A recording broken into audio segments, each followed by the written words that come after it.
Hi everyone, most welcome आप सभी का आपके इस ऑनलाइन प्लेटफॉर्म यानी कि टेक्स्ट बुक पर।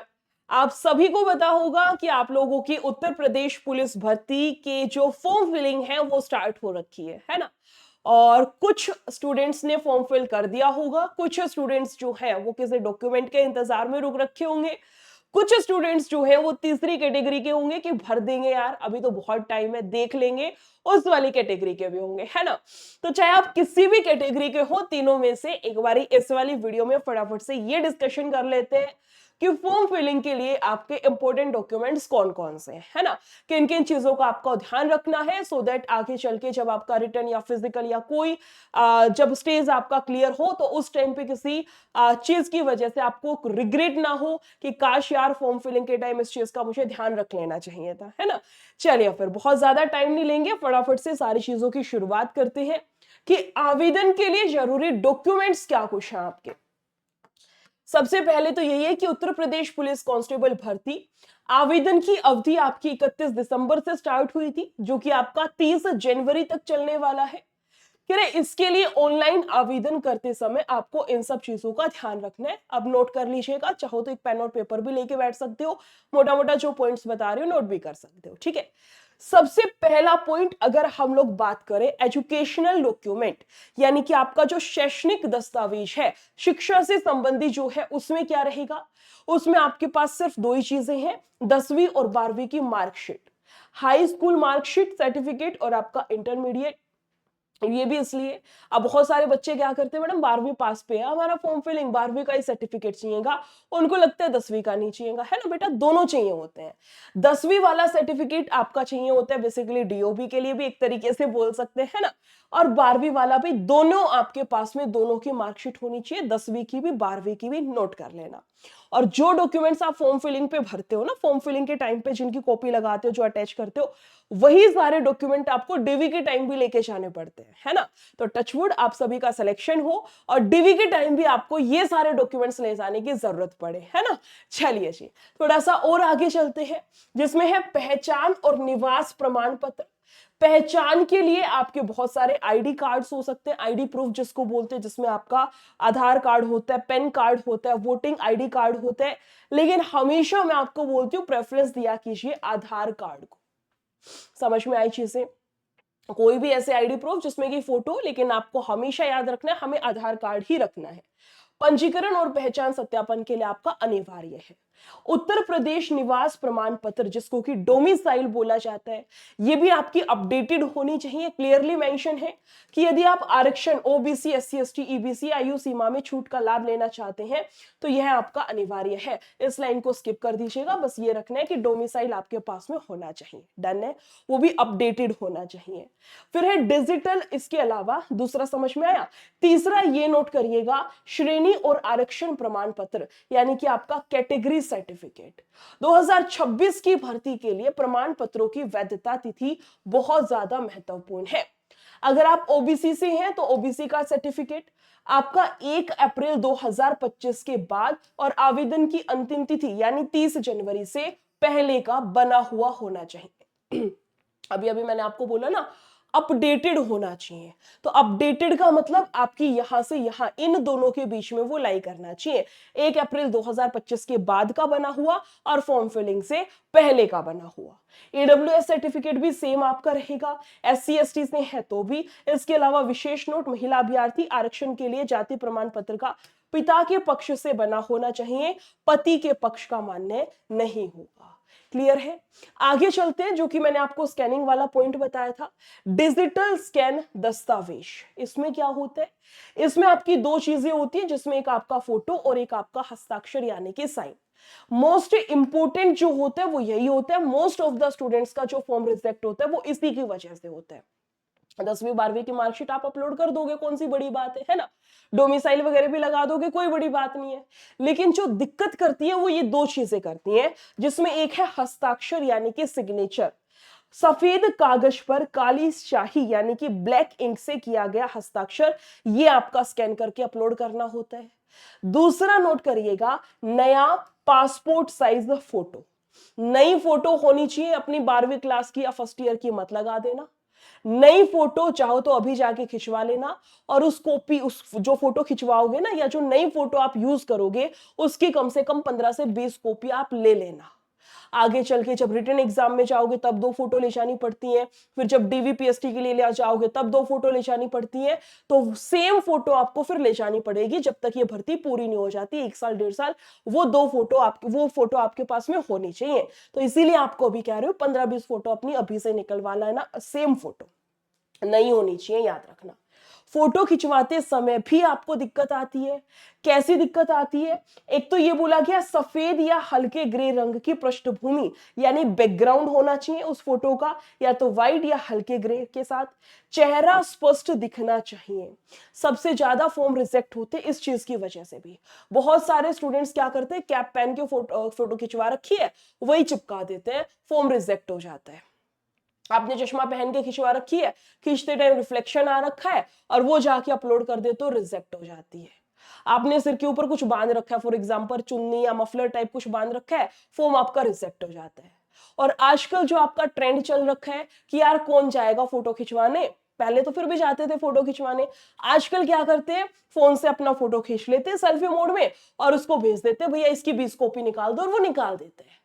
और जो सबसे स्पेशली दिक्कत आती है, खास करके थोड़ा सा गर्ल्स के केस में ज्यादा आती है, हम लोग क्या करते हैं, थोड़ा सा ना ऐसे टेढ़ा फेस करके और फिर वो फोटो रहती है, वो भी रिजेक्ट हो जाती है। ध्यान से सुनिएगा, पासपोर्ट साइज फोटो आपकी एक तरीके से प्रोफेशनल फोटो होती है, और जब भी आप कोई प्रोफेशनल फोटो क्लिक करवाते हैं, हमेशा आपका स्ट्रेट फेस होना चाहिए।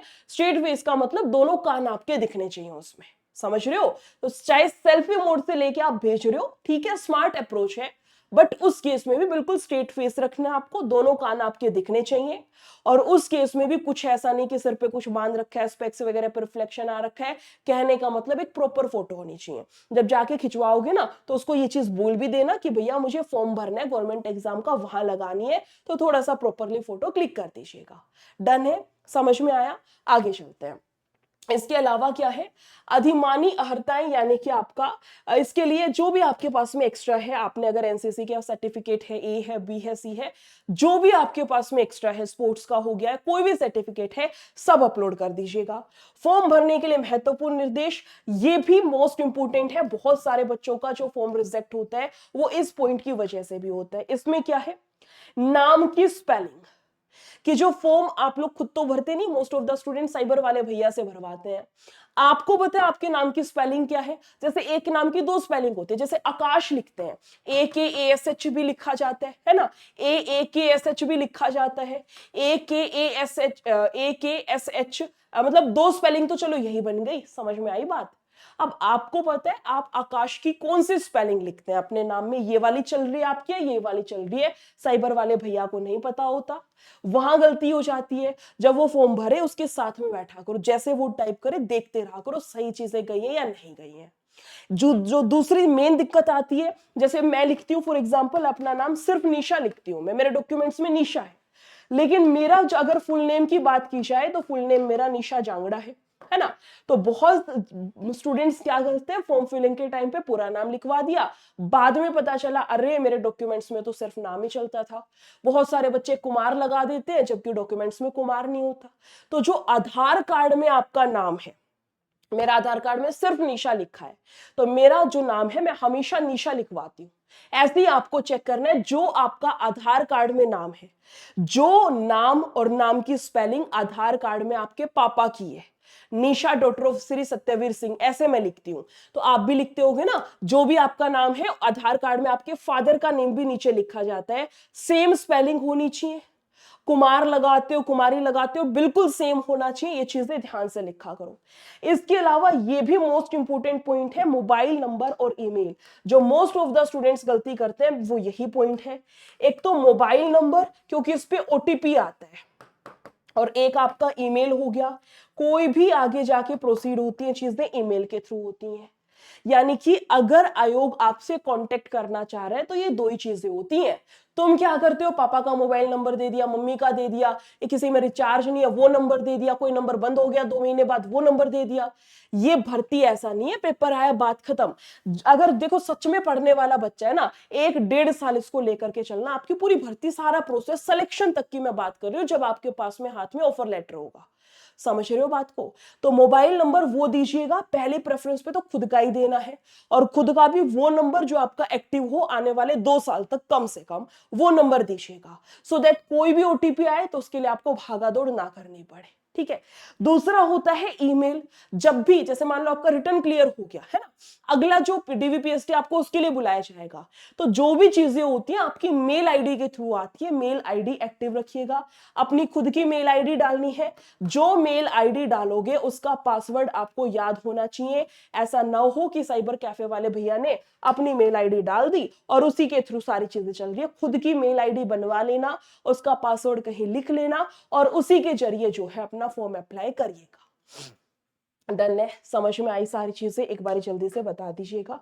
इसी के साथ साथ YouTube पे आपकी सारी क्लासेस चल रही हैं। अगर मैं अपनी क्लास की बात करूं तो जो मैथ्स की YouTube क्लास है, जिसमें कि मैं आपको प्रीवियस ईयर के क्वेश्चंस करा रही हूं, ये क्लास आपकी डेली दिन में 2 बजे आती है, 2 से 3 बजे। टाइमिंग नोट कर लेना। YouTube YT क्लास की टाइमिंग मैंने आपको ये बताई है, स्क्रीनशॉट ले लीजिएगा। इसी के साथ YouTube से अपना डेली आइए क्लास में, PYQ अपना बढ़िया तरीके से क्लियर करिएगा। इसी के साथ साथ आपका टॉपिक वाइज, टाइप वाइज जो है वो पेड बैच में स्टार्ट किया गया है। मैथ्स की अगर बात करूं, परसेंटेज की 4 क्लास, हर उसमें जितने भी टाइप बनते हैं, चुनाव वाली होगी, वृद्धि वाला जो भी होता है, सारी टाइप, हर एक सब्जेक्ट में topic wise plus type wise आपका सिलेबस चल रहा है प्रीवियस ईयर के पैटर्न के अनुसार। इस वाले बैच में 12 जनवरी से मैं क्लासेस शुरू करूंगी, मतलब सारे सब्जेक्ट की क्लासेस 12 जनवरी से आपके स्टार्ट होंगी। टाइम, डेट, वेट सब कुछ नोट कर लेना। 12 जनवरी से पहले पहले एनरोल कर लेना। कैसे क्या रहेगा? रक्षक जो बैच है इसके अंदर दोनों चीजें रहेंगी। आपका बैच भी रहेगा जिसमें आपकी डेली सारे सब्जेक्ट की लाइव क्लास चलेंगी। अगर आप लाइव नहीं देख पाते तो बाद में वो रिकॉर्डेड फॉर्म में आपको मिल जाएंगी। तो एक तो आपका बैच हो गया जिसमें डेली क्लासेस होंगी, प्लस में जो टेक्स्ट बुक की टेस्ट सीरीज है, या कहूं आपका जो मॉक टेस्ट है वो भी रहेगा। टेक्स्ट बुक की जो टेस्ट सीरीज है, या कहूं कि जो मॉक टेस्ट है, वो भी आपका रहने वाला है। और ये दोनों चीजों का कॉम्बो, यानी कि दोनों चीजें कंबाइंड मिला करके 429 रुपए की आपकी रहने वाली है। एनरोल कर लेना 12 जनवरी से पहले पहले।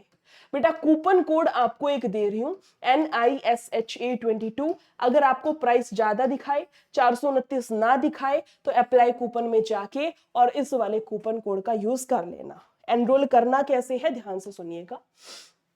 आप जब इस वाले चैनल पे ही जाएंगे ना, जिस पे अभी फिलहाल ये वाला सेशन आपका ले रही हूं, आप इस पे लाइव पे जाइएगा। ठीक है, आपको ये मेरी क्लास नजर आ जाएगी सामने, जो दिन में 2 बजे मैंने आपको बताया ना, 2 से 3, जैसे ये आज क्लास हुई थी दिन में 2 बजे, ये क्लास आप सबको दिख जाएगी, है ना। तो आप किसी भी क्लास में जाइएगा और नीचे मोर पे क्लिक करके डिस्क्रिप्शन बॉक्स में यहां नजर आएगा टेक्स्ट बुक सुपर पास लाइव, इस लिंक पे क्लिक करना।